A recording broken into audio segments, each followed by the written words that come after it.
Hi viewers, welcome to another video. Today we'll be making the trendy Dalgona coffee or whipped coffee Taj Food Style. So without further ado, let's begin. If you like our videos, click the red subscribe button.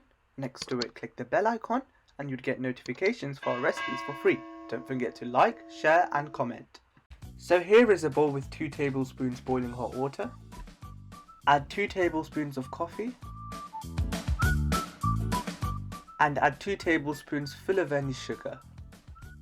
Whisk all the ingredients together until golden brown, thick and creamy.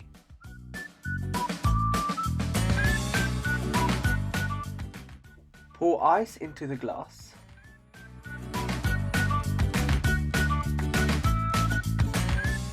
Now pour milk into the glass.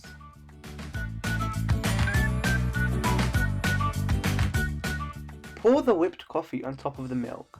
This 1:1:1 ratio that I have used for 2 tablespoons each makes 2 glasses of coffee.